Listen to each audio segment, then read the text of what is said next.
فرش التراب يضمني وهو غطاء. الحمد لله نحمده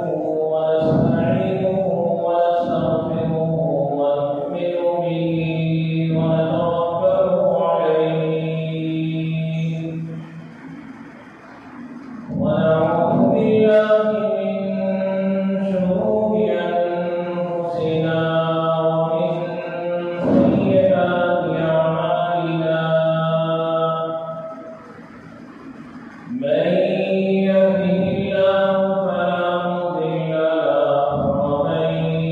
يضلله فلا هادي له. ونشهد أن لا إله إلا الله وحده لا شريك له. ونشهد أن سيدنا ومولانا محمدا عبده ورسوله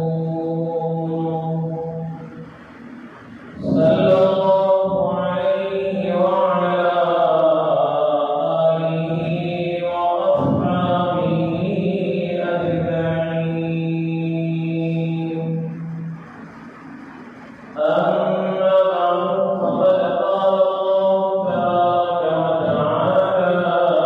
في كلامه المجيد والفرقان الحميد. فأعوذ بالله من الشيطان الرجيم. بسم الله الرحمن الرحيم. وذكر فإن الذكرى تنفع المؤمنين. صدق الله العظيم.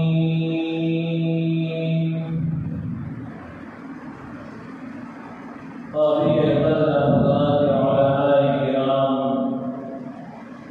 برادران الإسلام وعزيز الطلبة،